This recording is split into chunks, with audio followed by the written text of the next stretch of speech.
Commit After Work, le Business Talk, est présenté par Commit, la solution logicielle idéale pour la gestion numérique de vos données en ressources humaines.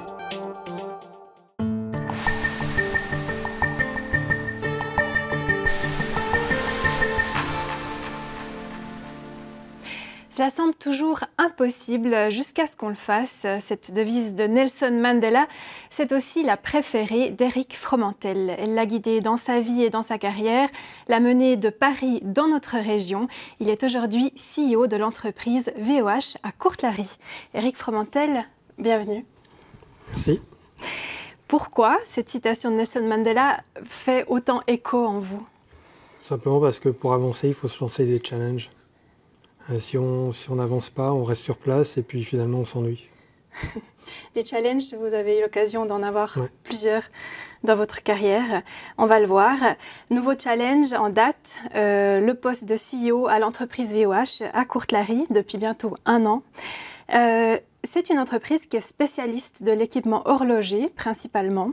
Concrètement, vous développez et produisez, je cite, des outils qui transforment la vie des horlogers en rendant chaque geste plus simple, plus précis et sans effort. Qu'est-ce que ça veut dire? Effectivement, alors on fait des équipements qui vont permettre de faire de l'assemblage, du montage, du contrôle, de la vérification. Tout simplement, on cherche l'excellence dans l'horlogerie. Et puis en fait, on favorise cette excellence. On va voir avec un exemple cette machine ici qui sert entre autres à poser les aiguilles d'une montre. En quoi ça simplifie la vie d'un horloger? La pose d'aiguille, ça peut avoir l'air simple. Finalement, c'est quelque chose qui est quand même assez compliqué. On va chercher à toucher l'excellence, on va chercher à reproduire quelque chose qui est répétable. Et finalement, l'horloger doit jouer avec pas mal de paramètres pour arriver toujours à quelque chose qui est parfait, ce qui est difficile à faire. Et cet équipement, tout simplement parce qu'il peut y avoir des variations partout, dans la façon dont je vais le faire, dans la force que je vais mettre. Les pièces peuvent aussi varier, simplement c'est un assemblage de différentes pièces. En fait, nous, on va essayer d'effacer tout ça, l'aider à reproduire quelque chose qui va toucher l'excellence. Parce que voilà, dans une journée, si on fait à chaque fois le même geste, il va y avoir à un moment donné peut-être aussi une fatigue, des erreurs. Et puis, vous travaillez principalement pour des marques de haute gamme, donc il doit y avoir une perfection. Et puis, ça va plus loin en fait, puisque le métier d'horloger, on sait, il peut y avoir des problèmes aussi de dos, des problèmes physiques. Donc, c'est vraiment l'idée ici d'apporter des solutions. Oui, exactement.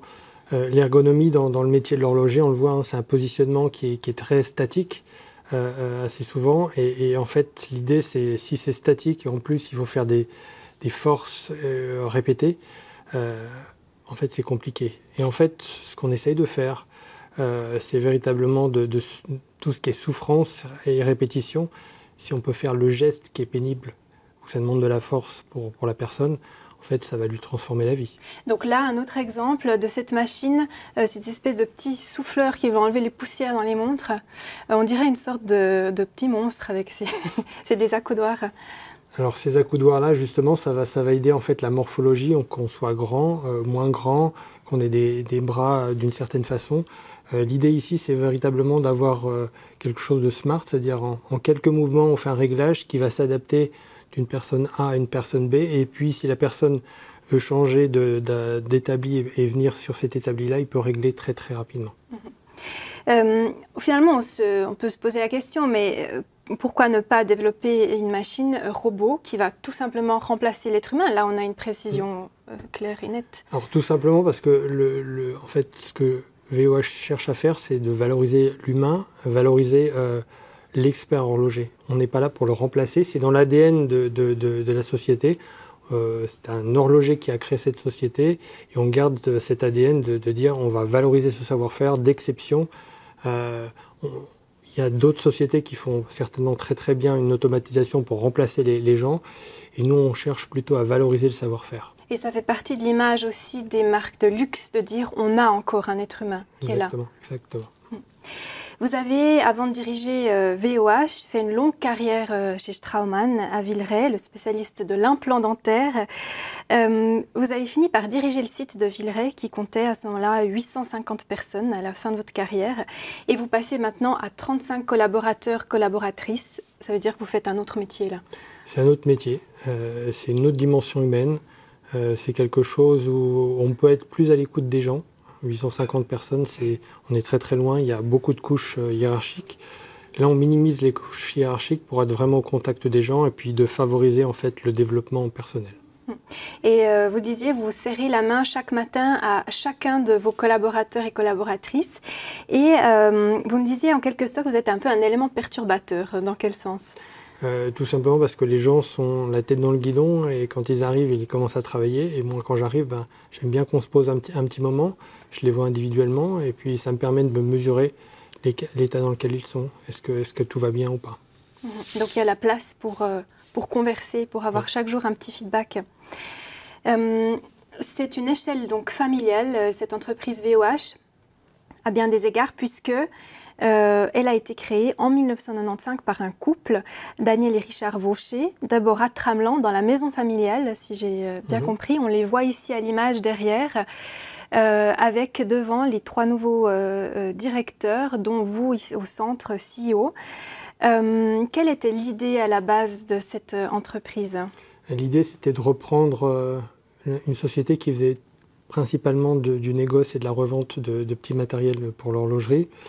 Et très rapidement, Richard Vaucher, qui est un créatif et qui est aussi un expert en horlogerie, savait exactement ce qu'il manquait sur le marché.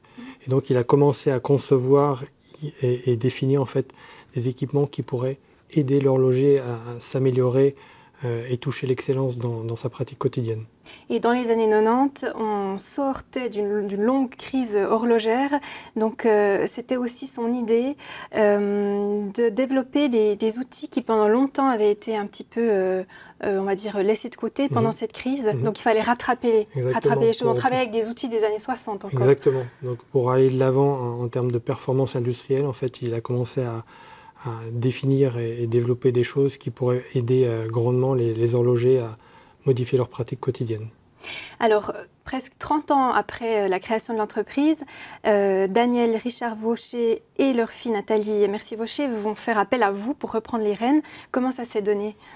Tout simplement parce qu'on se côtoyait avec Richard à la CEP, Commission Industrie, tout simplement parce que je représentais mon ancien employeur.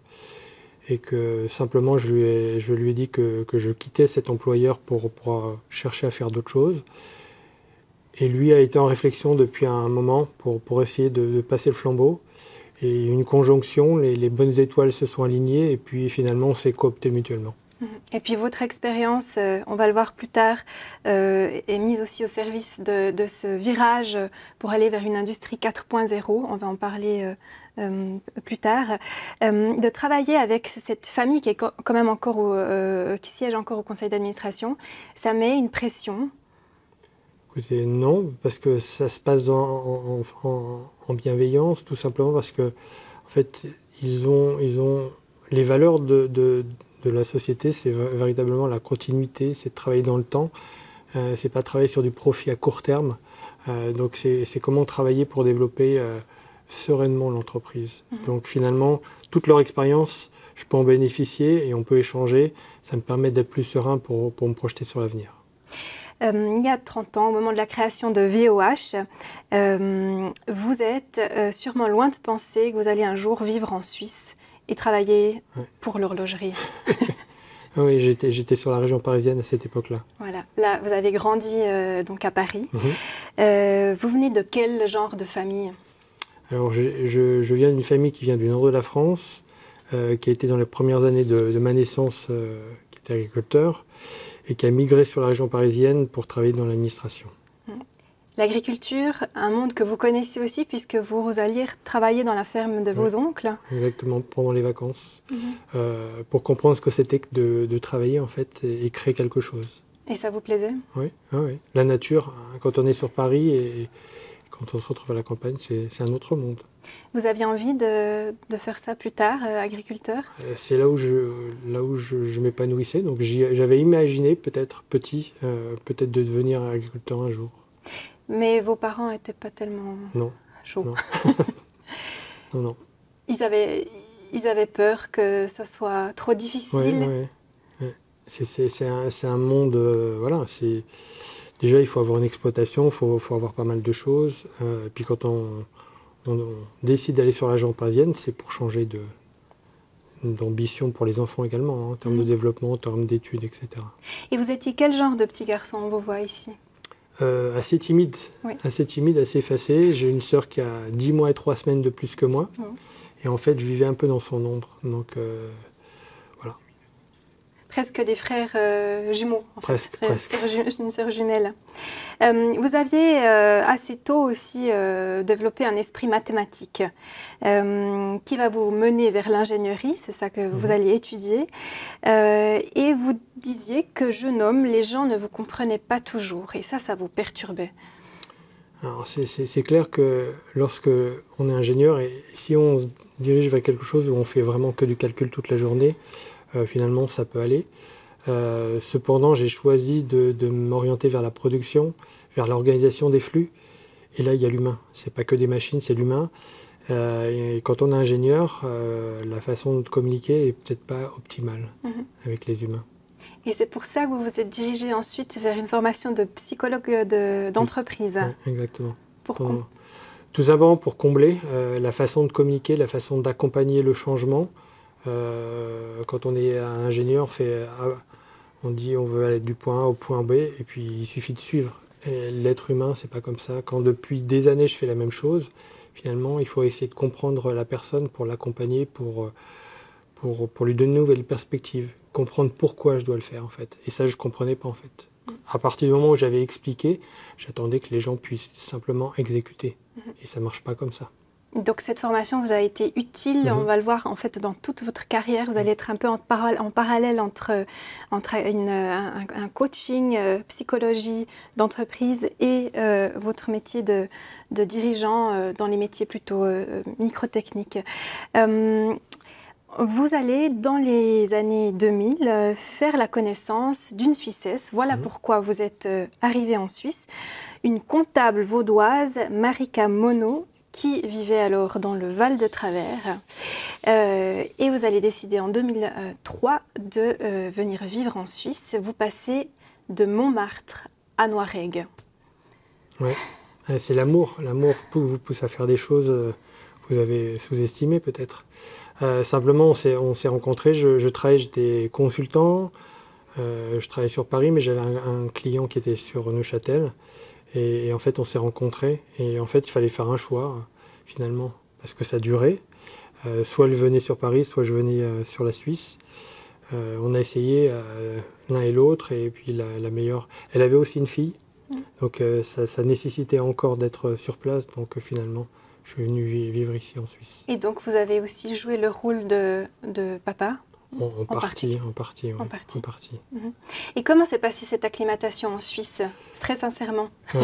Très bien, parce qu'en fait, j'avais toute ma belle famille qui m'a accueilli et qui m'a fait comprendre pas mal de choses sur la culture suisse. Et donc, toutes les fêtes, toutes les célébrations, et puis voilà, bienveillance et puis voilà, je me suis épanoui grâce à eux également. Ouais. Et qu'est-ce qui vous a marqué en particulier dans justement ce caractère suisse, on va dire, si on peut faire des généralités? Ce qui marque le plus, c'est simplement quand on vient de Paris, en fait, on ne dit jamais bonjour, on ne se regarde même pas. Et quand on arrive ici, en fait, tout le monde dit bonjour.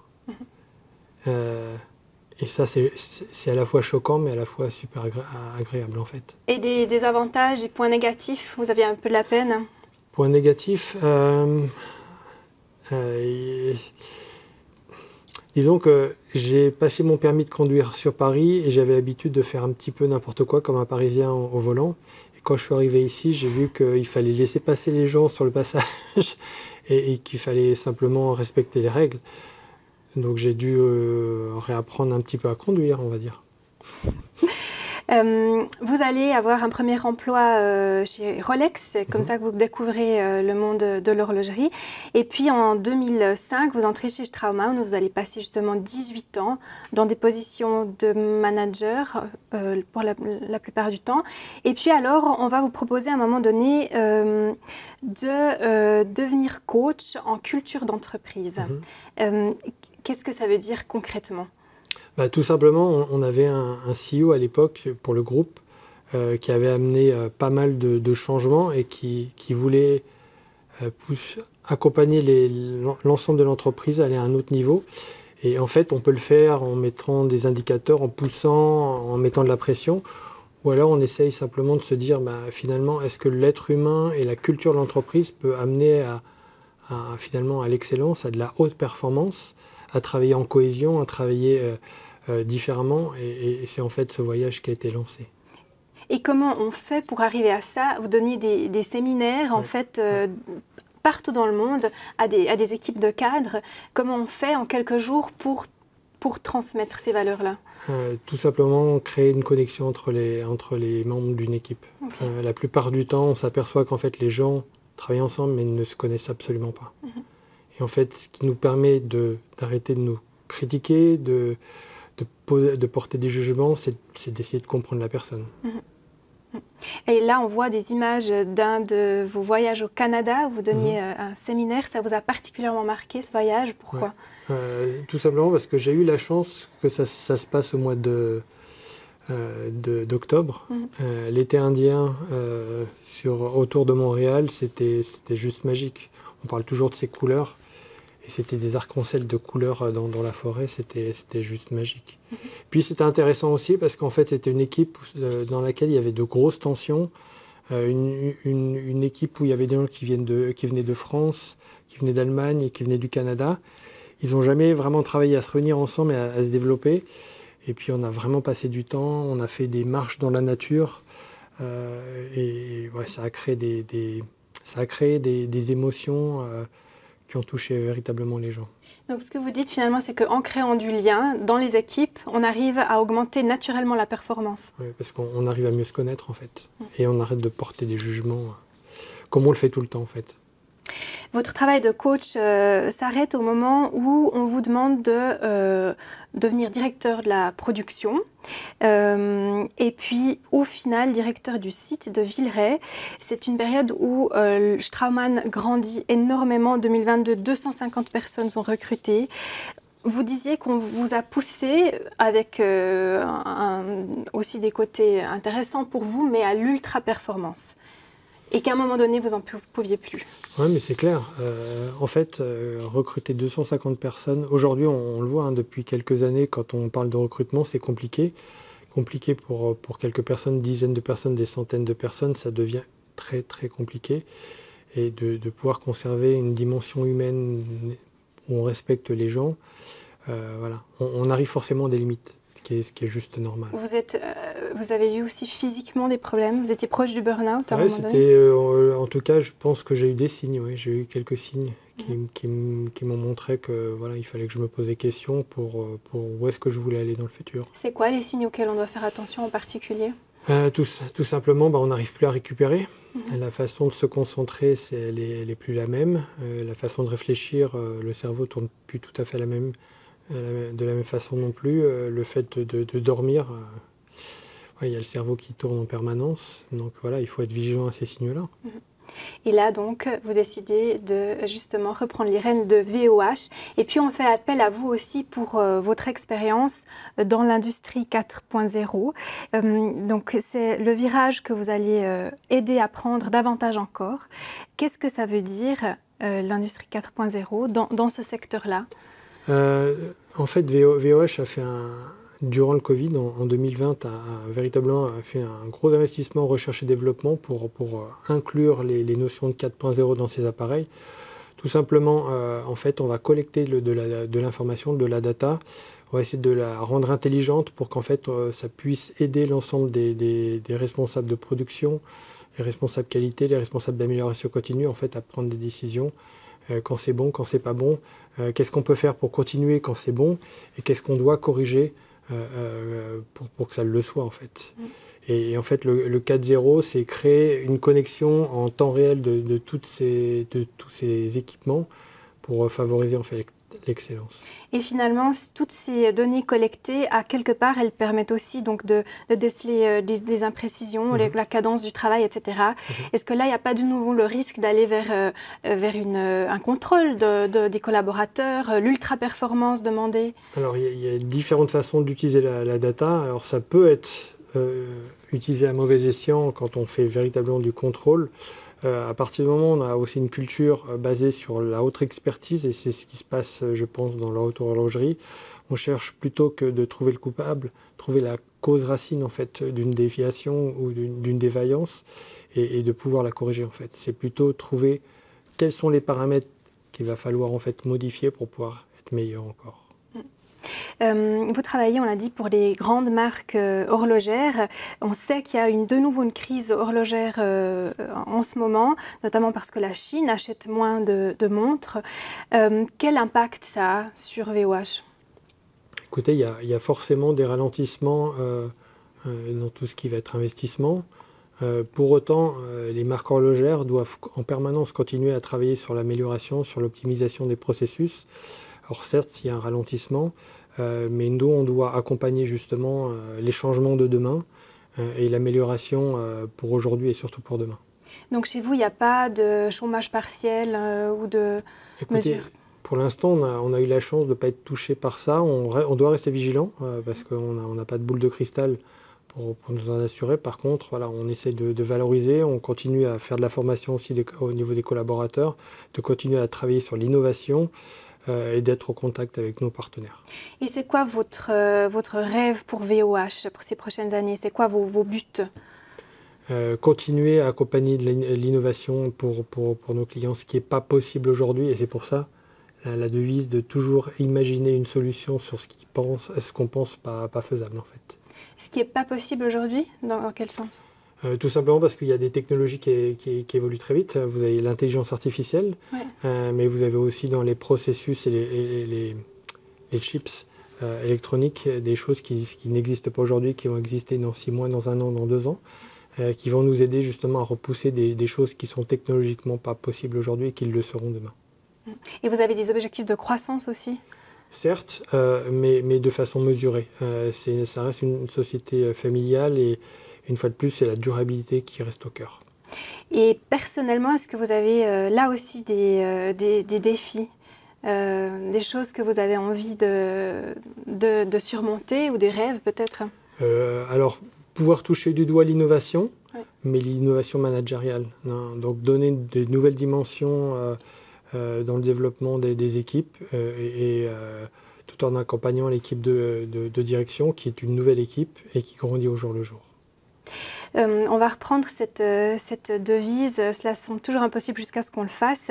Vous essayez de transmettre cette philosophie-là à vos petits-enfants par alliance. Oui.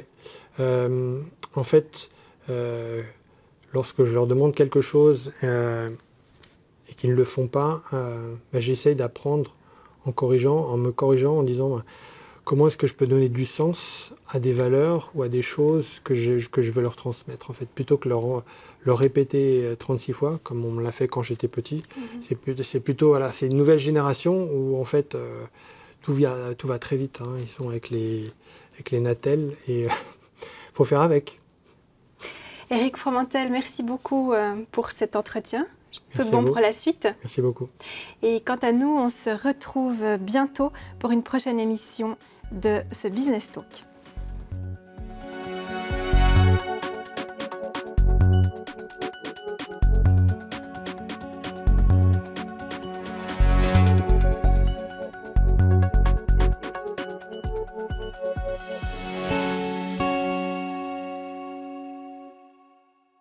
Commit After Work, le Business Talk, a été présenté par Commit, une gestion des ressources humaines plus simple, plus numérique, plus rapide et à un prix imbattable.